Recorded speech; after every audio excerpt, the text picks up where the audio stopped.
está la clave.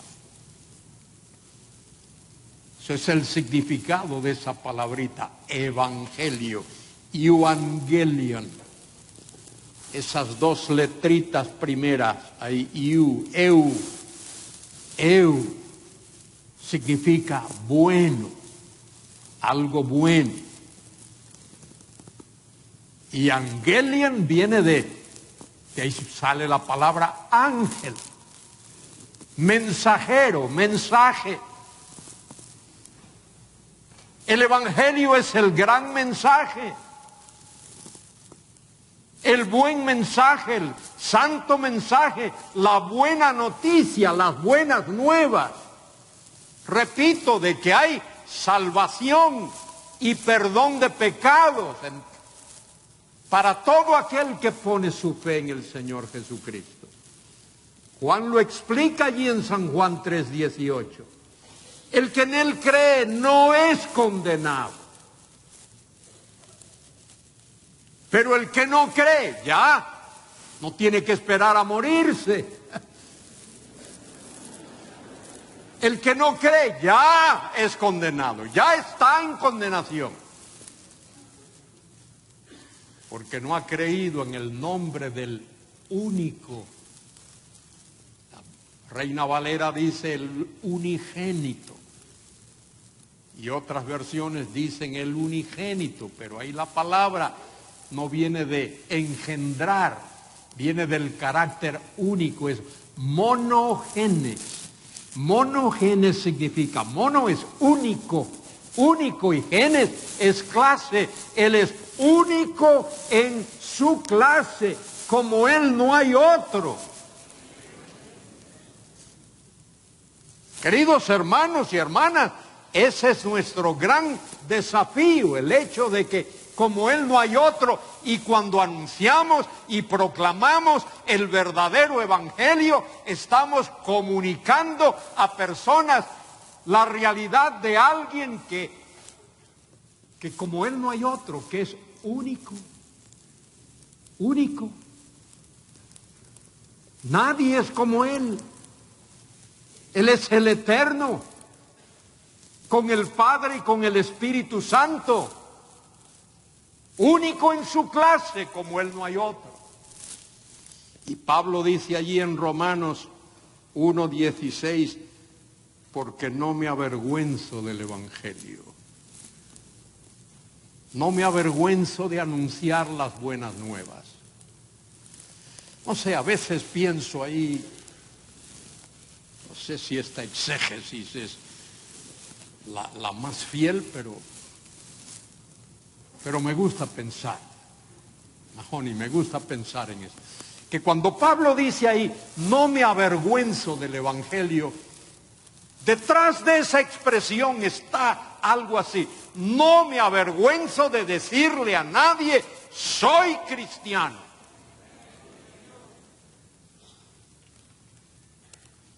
Cuando salimos a nuestras calles y vamos de compra y nos encontramos con tanta gente, poderle preguntar. Yo he estado usando una fórmula, el Señor me ha ayudado a usarla, la uso allá en León, allí también la he usado cuando me han llevado a un restaurante o a un sitio. Le pregunto a la persona si sabe cómo llegar al cielo desde ahí. Alguien me mira, digo, oiga, desde ahí de donde usted está, mirándome cara a cara, mirándome a los ojos, y yo a usted, ¿podría decirme cómo se llega al cielo? Y en la mayoría de los casos lo que escucho es una carcajada. Se ríen. Luego les hago ver que no es broma, que no estoy bromeando, que estoy hablando de lo más serio, de lo más real que uno pueda imaginarse.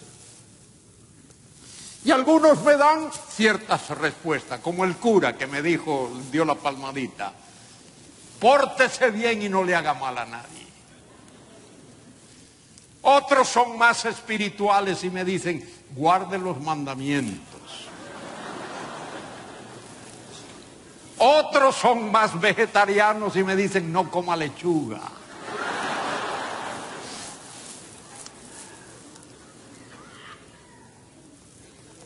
De cada 50 personas, y no es extraño que ese número sea un número real. De cada 50 personas que le hago esa pregunta, una me da la respuesta correcta. Hace solo unos días estaba en la puerta de un banco en Miami y era tarde allí, pero quería hacer una gestión en ese banco y el policía que estaba allí, un señor de raza negra, muy amable, hablo con él y le digo, señor, dígame una cosa, ¿usted sabría cómo llegar al cielo desde aquí? ¿Y sabe qué? Ese policía me dijo exactamente la verdad.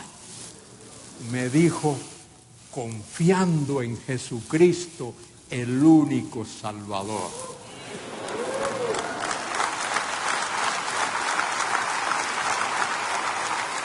Créeme que sentí una tremenda alegría.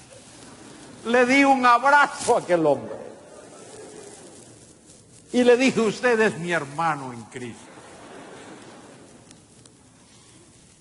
Pues Pablo dice ahí, porque no me avergüenzo.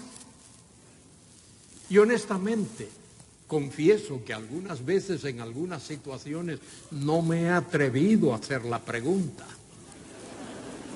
Por miedo, por temor a ser ridiculizado. Pero os digo aquí delante de vosotros, ya no. No me importa ahora que me ridiculicen o que me llamen tonto o estúpido o lo que quieran llamarme. Pero lo que quiero estar seguro es que comunico a esa persona su necesidad.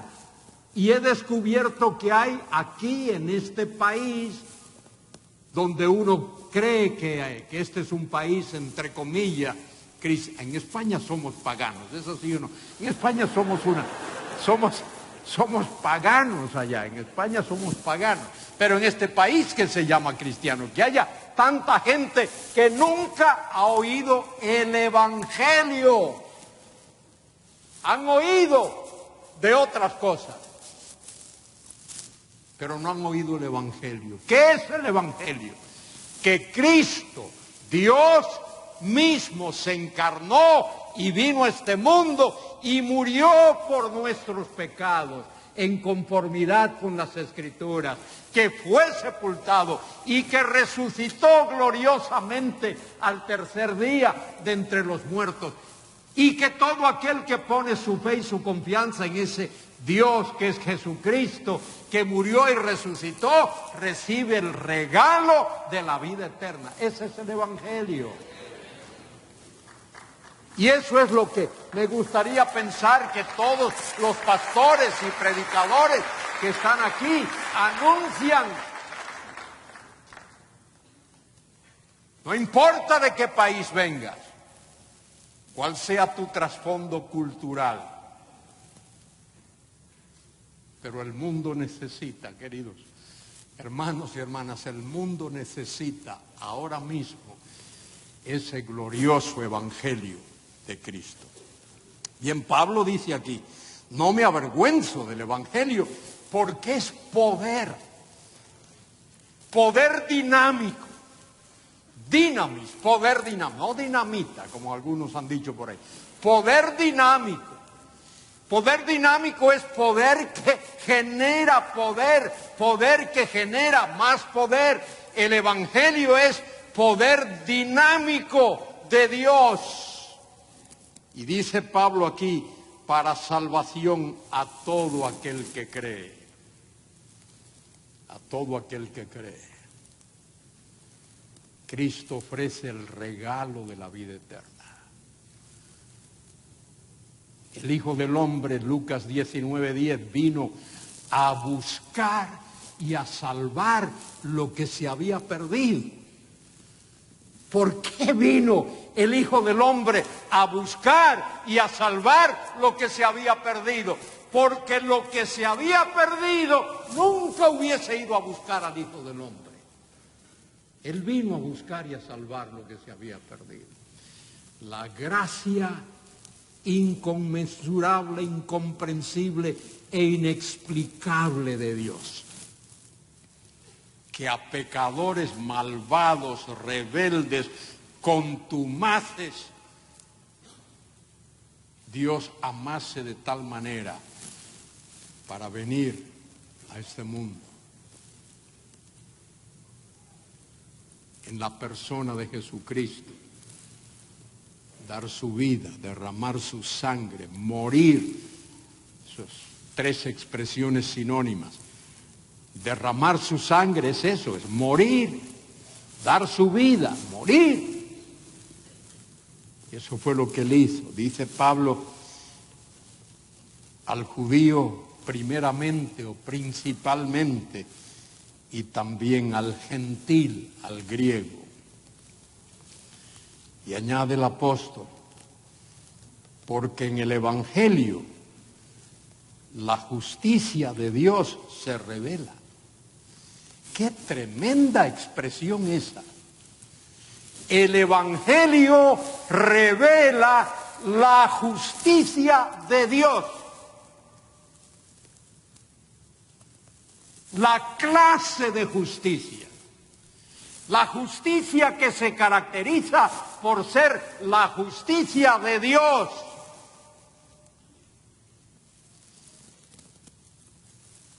Martín Lutero, en su biografía, en su autobiografía, explica cómo se dio cuenta él de esto.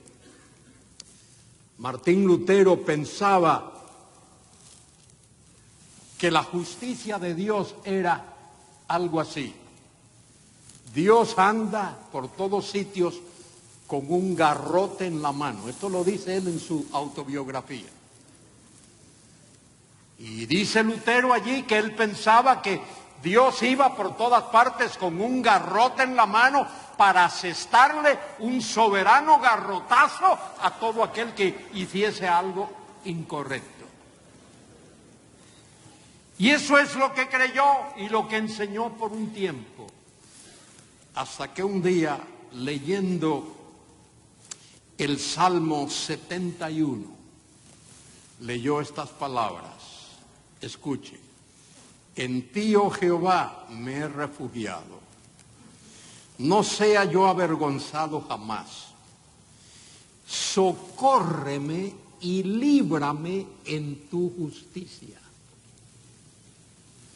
Y allí Lutero se dio cuenta que la justicia de Dios no es para condenar, sino para salvar. Y eso revolucionó la vida del gran reformador. Y es lo que Pablo dice aquí, porque en el Evangelio la justicia de Dios se revela por fe y para fe, como está escrito, mas el justo por la fe vivirá. Y Lutero se dio cuenta de esa realidad.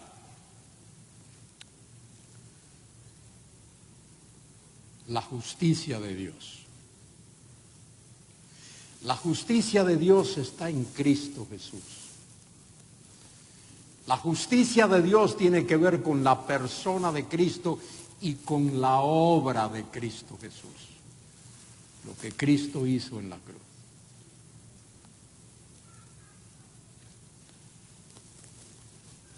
Es como un vestido. Cuando una persona pone su fe en Jesucristo.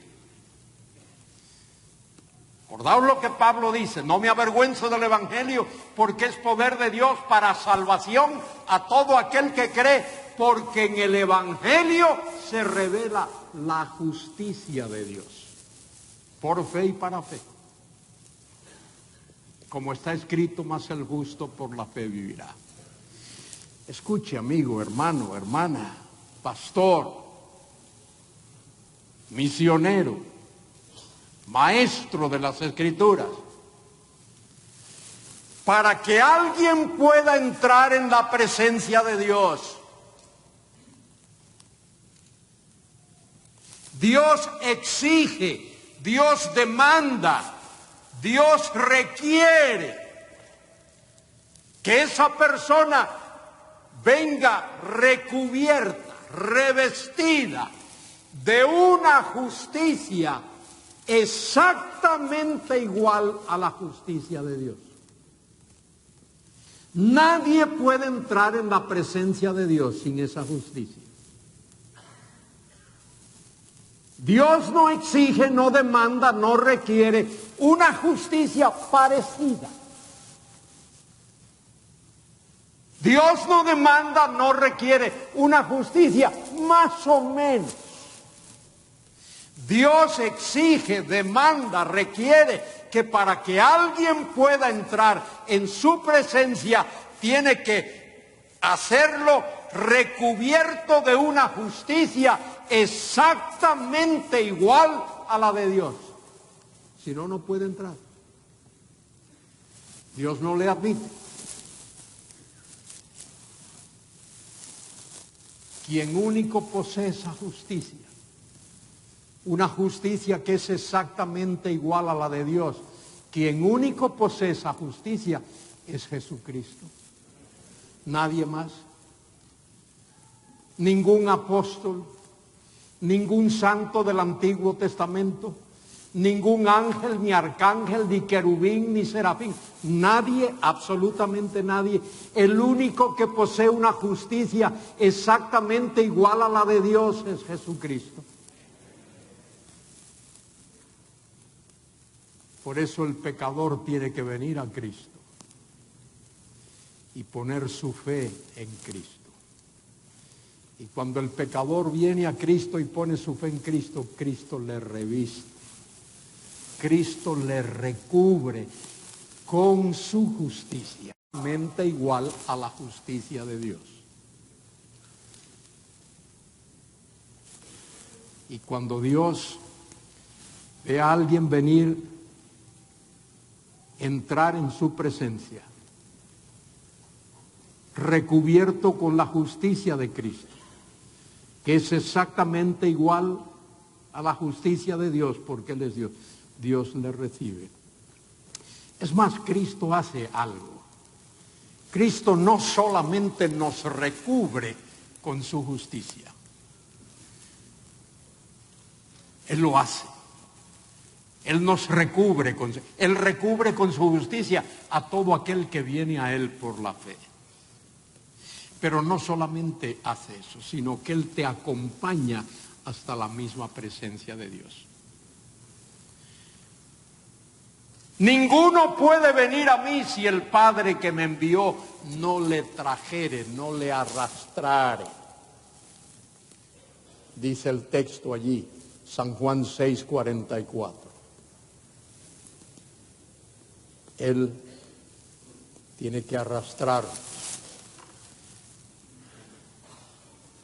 y nos recubre con su justicia.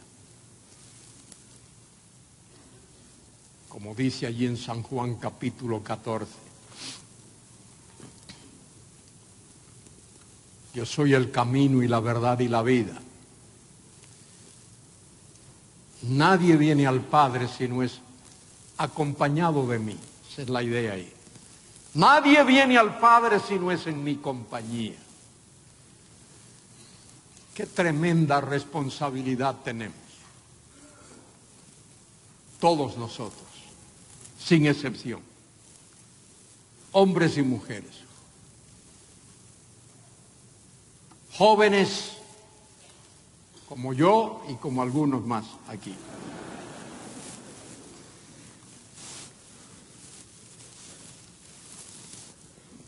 De acercarnos a la presencia de Dios.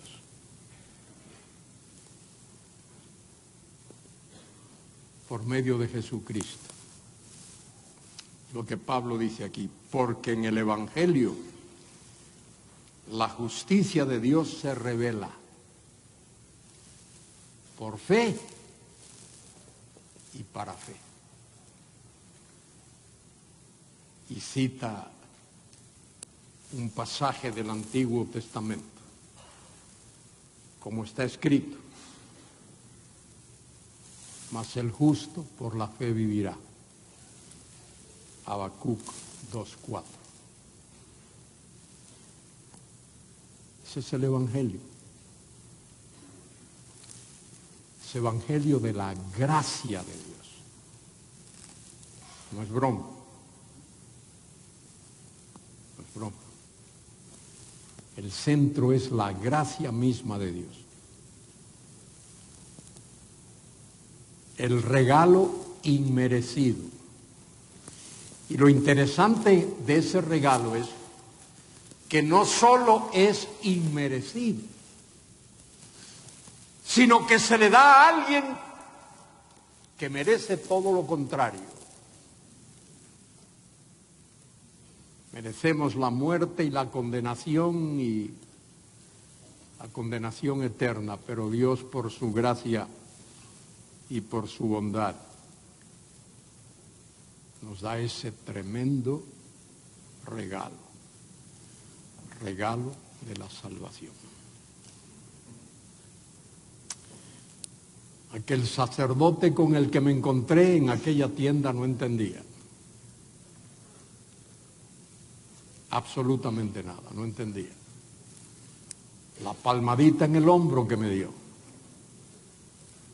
pórtese bien y no le haga daño a nadie. Muchos han hecho eso y están en la condenación, aguardando el día.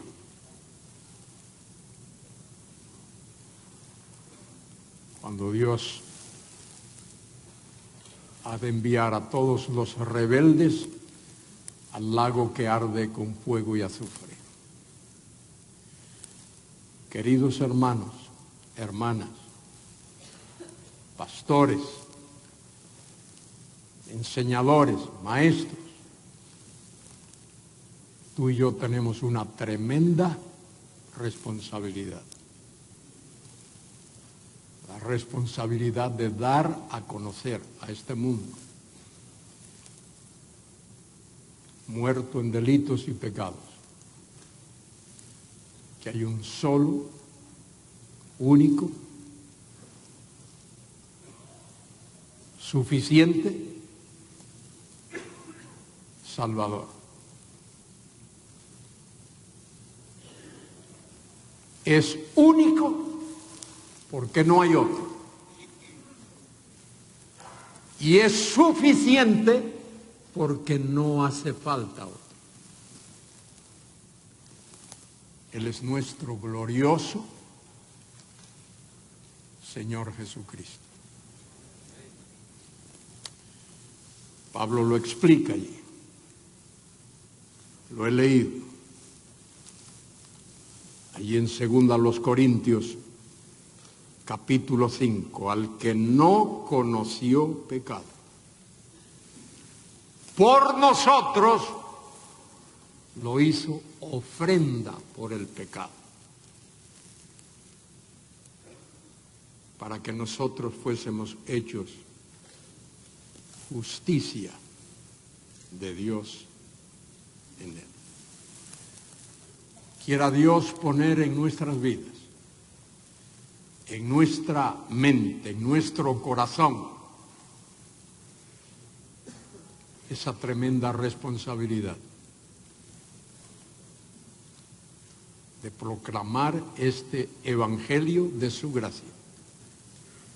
No pierdas ninguna oportunidad. Usa toda oportunidad que tengas para proclamar ese glorioso y santo evangelio. No me avergüenzo del evangelio, porque es poder de Dios para salvación a a todo aquel que cree. Al judío, principalmente o primeramente, y también al gentil, al pagano. No salgamos de aquí, de esta gran asamblea, solo con la idea de que bien estuvo, cuántos sermones oímos, cuántas cosas lindas. Salgamos de aquí con la determinación de que vamos a ser fieles proclamadores del Evangelio, de la gracia de Dios. Vamos a inclinar el rostro y orar.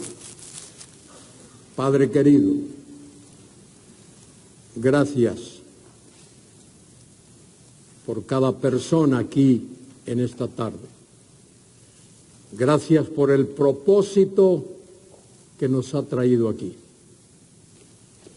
Quiero pedirte por cada uno de mis hermanos y hermanas, pastores, evangelistas, enseñadores de tu santa palabra. Haznos sentir el peso de la responsabilidad. Como expresa el apóstol Pablo allí en 1 Corintios 9:12, ¡ay de mí si no proclamo, si no predico el Evangelio! Señor, pon esa carga en nosotros, pon ese peso en nosotros. Ayúdanos a hacerlo para tu gloria y para tu honra. Y el día que estemos en tu presencia, que podamos escuchar tu voz. Buen siervo fiel, en lo poco fuiste fiel, en lo mucho te pondré. Recibe, Señor, la gratitud de nuestro corazón ahora mismo. En el nombre y por los méritos gloriosos de Cristo Jesús, nuestro Señor y Salvador. Amén.